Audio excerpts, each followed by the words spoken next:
बृहस्पतिवार का दिन भगवान विष्णु को समर्पित है। कहते हैं कि जो व्यक्ति हर गुरुवार भगवान विष्णु की पूजा करता है और गुरुवार की कथा सुनता है, गुरु बृहस्पति की और भगवान विष्णु की कृपा से उनकी सभी परेशानियां दूर हो जाती हैं। लेकिन गुरुवार की व्रत कथा और पूजा के कुछ नियम हैं जिनका बड़ी ही सावधानी से पालन करना चाहिए। गुरुवार के व्रत कथा और व्रत से जुड़े नियम।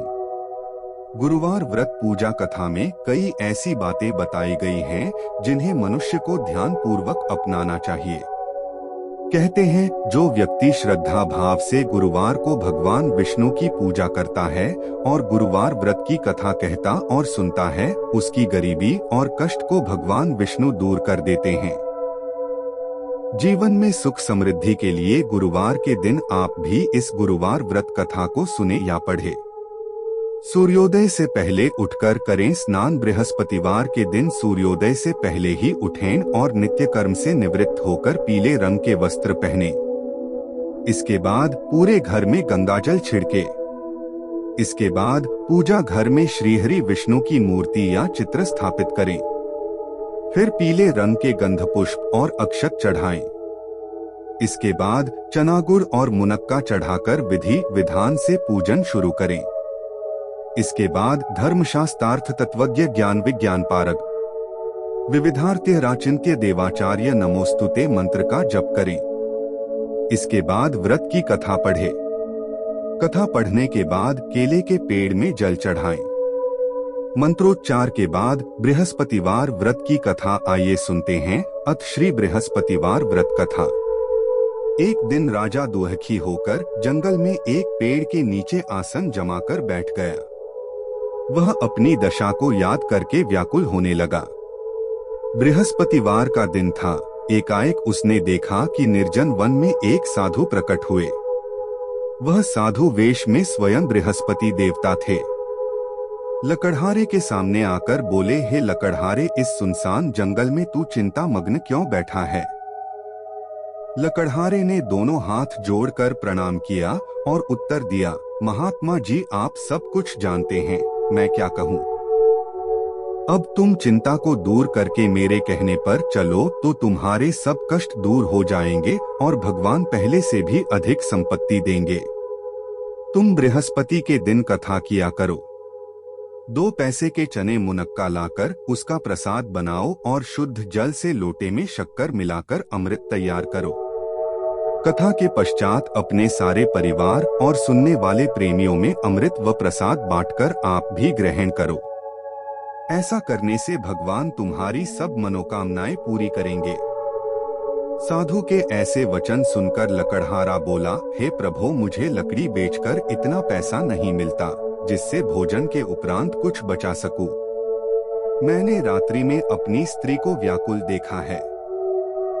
मेरे पास कुछ भी नहीं जिससे मैं उसकी खबर मंगा सकूं। साधु ने कहा, हे लकड़हारे, तुम किसी बात की चिंता मत करो। बृहस्पति के दिन तुम रोजाना की तरह लकड़ियां लेकर शहर को जाओ। तुमको रोज से दुगुना धन प्राप्त होगा, जिससे तुम भली भांति भोजन कर लोगे तथा बृहस्पति देव की पूजा का सामान भी आ जाएगा। इतना कहकर साधु अंतर्ध्यान हो गए। धीरे धीरे समय व्यतीत होने पर फिर वही बृहस्पतिवार का दिन आया। लकड़हारा जंगल से लकड़ी काटकर किसी शहर में बेचने गया। उसे उस दिन और दिन से अधिक पैसा मिला। राजा ने चना गुड़ आदि लाकर गुरुवार का व्रत किया। उस दिन से उसके सभी क्लेश दूर हुए, परंतु जब दोबारा गुरुवार का दिन आया तो बृहस्पतिवार का व्रत करना भूल गया। इस कारण बृहस्पति भगवान नाराज हो गए।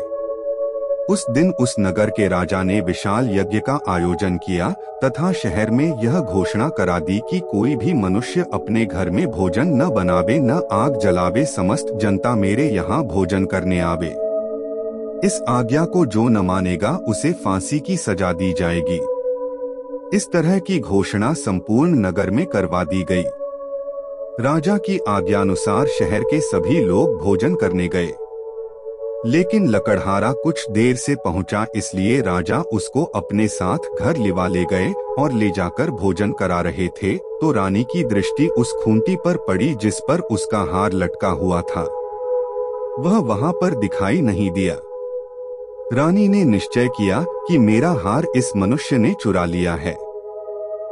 उसी समय सिपाहियों को बुलाकर उसको कारागार में डलवा दिया।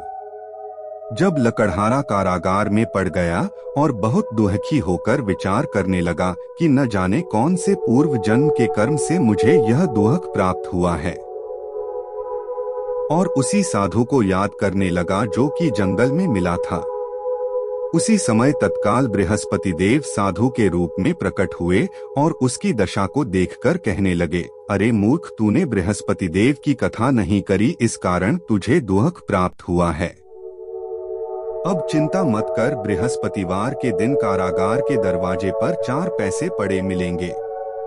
उनसे तू बृहस्पति देव की पूजा करना, तेरे सभी कष्ट दूर हो जाएंगे।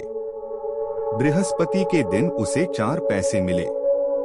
लकड़हारे ने कथा कही। उसी रात्रि को बृहस्पति देव ने उस नगर के राजा को स्वप्न में कहा, हे राजा, तुमने जिस आदमी को कारागार में बंद कर दिया है वह निर्दोष है। वह राजा है, उसे छोड़ देना। रानी का हार उसी खूंटी पर लटका है। अगर तू ऐसा नहीं करेगा तो मैं तेरे राज्य को नष्ट कर दूंगा। इस तरह रात्रि के स्वप्न को देखकर राजा प्रातःकाल उठा और खूंटी पर हार देखकर लकड़हारे को बुलाकर क्षमा मांगी तथा लकड़हारे को योग्य सुंदर वस्त्राभूषण देकर विदा कर दिया। बृहस्पति देव की आज्ञानुसार लकड़हारा अपने नगर को चल दिया। राजा जब अपने नगर के निकट पहुंचा तो उसे बड़ा आश्चर्य हुआ। नगर में पहले से अधिक बाग, तालाब, कुएं तथा बहुत सी धर्मशाला, मंदिर आदि बन गई हैं। राजा ने पूछा, यह किसका बाग और धर्मशाला है? तब नगर के सब लोग कहने लगे, यह सब रानी और बांदी के हैं। तो राजा को आश्चर्य हुआ और गुस्सा भी आया। जब रानी ने यह खबर सुनी कि राजा आ रहे हैं तो उन्होंने बांदी से कहा कि हे दासी, देख राजा हमको कितनी बुरी हालत में छोड़ गए थे। हमारी ऐसी हालत देखकर वह लौट न जाएं, इसलिए तू दरवाजे पर खड़ी हो जा। आज्ञानुसार दासी दरवाजे पर खड़ी हो गई। राजा आए तो उन्हें अपने साथ लिवा लाई। तब राजा ने क्रोध करके अपनी रानी से पूछा कि यह धन तुम्हें कैसे प्राप्त हुआ है? तब उन्होंने कहा, हमें यह सब धन बृहस्पति देव के इस व्रत के प्रभाव से प्राप्त हुआ है। राजा ने निश्चय किया कि 7 रोज बाद तो सभी बृहस्पति देव का पूजन करते हैं, परंतु मैं प्रतिदिन दिन में 3 बार कहानी तथा रोज व्रत किया करूंगा। अब हर समय राजा के दुपट्टे में चने की दाल बंधी रहती तथा दिन में 3 बार कहानी कहता। एक रोज राजा ने विचार किया कि चलो अपनी बहन के यहाँ हो आवें। इस तरह निश्चय कर राजा घोड़े पर सवार हो अपनी बहन के यहाँ को चलने लगा। मार्ग में उसने देखा कि कुछ आदमी एक मुर्दे को लिए जा रहे हैं। उन्हें रोककर राजा कहने लगा, अरे भाइयों, मेरी बृहस्पति देव की कथा सुन लो। वे बोले, लो, हमारा तो आदमी मर गया है, इसको अपनी कथा की पड़ी है। परंतु कुछ आदमी बोले, अच्छा कहो, हम तुम्हारी कथा भी सुनेंगे। राजा ने दाल निकाली और जब कथा आधी हुई थी कि मुर्दा हिलने लग गया, और जब कथा समाप्त हो गई तो राम राम करके मनुष्य उठकर खड़ा हो गया। आगे मार्ग में उसे एक किसान खेत में हल चलाता मिला। राजा ने उसे देख और उससे बोले, अरे भैया, तुम मेरी बृहस्पतिवार की कथा सुन लो। किसान बोला, जब तक मैं तेरी कथा सुनूंगा तब तक 4 हरिया जोत लूंगा। जा अपनी कथा किसी और को सुनाना। इस तरह राजा आगे चलने लगा। राजा के हटते ही बैल पछाड़ खाकर गिर गए तथा किसान के पेट में बड़ी जोर का दर्द होने लगा। उस समय उसकी माँ रोटी लेकर आई। उसने जब यह देखा तो अपने पुत्र से सब हाल पूछा और बेटे ने सभी हाल कह दिया। तो बुढ़िया दौड़ी दौड़ी उस घुड़सवार के पास गई और उससे बोली कि मैं तेरी कथा सुनूंगी, तू अपनी कथा मेरे खेत पर चलकर ही कहना। राजा ने बुढ़िया के खेत पर जाकर कथा कही, जिसके सुनते ही वह बैल उठ खड़ हुए तथा किसान के पेट का दर्द भी बंद हो गया। राजा अपनी बहन के घर पहुंचा। बहन ने भाई की खूब मेहमानी की। दूसरे रोज प्रातःकाल राजा जगा तो वह देखने लगा कि सब लोग भोजन कर रहे हैं। राजा ने अपनी बहन से कहा, ऐसा कोई मनुष्य है जिसने भोजन नहीं किया हो, मेरी बृहस्पतिवार की कथा सुन ले। बहन बोली, हे भैया, यह देश ऐसा ही है कि पहले यहाँ लोग भोजन करते हैं, बाद में अन्य काम करते हैं। अगर कोई पड़ोस में हो तो देखाऊं। वह ऐसा कहकर देखने चली गई, परंतु उसे कोई ऐसा व्यक्ति नहीं मिला जिसने भोजन न किया हो। अतः वह एक कुम्हार के घर गई जिसका लड़का बीमार था। उसे मालूम हुआ कि उनके यहाँ 3 रोज से किसी ने भोजन नहीं किया है। रानी ने अपने भाई की कथा सुनने के लिए कुम्हार से कहा, वह तैयार हो गया। राजा ने जाकर बृहस्पतिवार की कथा कही, जिसको सुनकर उसका लड़का ठीक हो गया। अब तो राजा की प्रशंसा होने लगी। एक रोज राजा ने अपनी बहन से कहा कि हे बहन, हम अपने घर को जाएंगे, तुम भी तैयार हो जाओ। राजा की बहन ने अपनी सास से कहा। सास ने कहा, हाँ चली जा, परंतु अपने लड़कों को मत ले जाना, क्योंकि तेरे भाई के कोई औलाद नहीं है। बहन ने अपने भैया से कहा, हे भैया, मैं तो चलूंगी पर कोई बालक नहीं जाएगा। राजा बोला, जब कोई बालक नहीं चलेगा तब तुम ही क्या करोगी। बड़े दुखी मन से राजा अपने नगर को लौट आया। राजा ने अपनी रानी से कहा, हम निर्वंशी हैं, हमारा मुंह देखने का धर्म नहीं है और कुछ भोजन आदि नहीं किया। रानी बोली, हे प्रभु, बृहस्पति देव ने हमें सब कुछ दिया है, वह हमें औलाद अवश्य देंगे। उसी रात को बृहस्पति देव ने राजा से स्वप्न में कहा, हे राजा, उठ, सभी सोच त्याग दे, तेरी रानी गर्भ से है। राजा की यह बात सुनकर बड़ी खुशी हुई। 9वें महीने में उसके गर्भ से एक सुंदर पुत्र पैदा हुआ।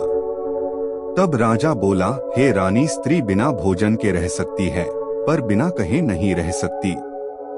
जब मेरी बहन आवे तुम उससे कुछ कहना मत। रानी ने सुनकर हाँ कर दिया। जब राजा की बहन ने यह शुभ समाचार सुना तो वह बहुत खुश हुई तथा बधाई लेकर अपने भाई के यहाँ आई। तभी रानी ने कहा, घोड़ा चढ़कर तो नहीं आई, गधा चढ़ी आई।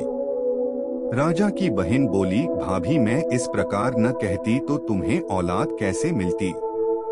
बृहस्पति देव ऐसे ही हैं, जैसी जिसके मन में कामनाएं हैं सभी को पूर्ण करते हैं। जो सद्भावना पूर्वक बृहस्पतिवार का व्रत करता है एवं कथा पढ़ता है अथवा सुनता है, दूसरों को सुनाता है, बृहस्पति देव उसकी सभी मनोकामना पूर्ण करते हैं।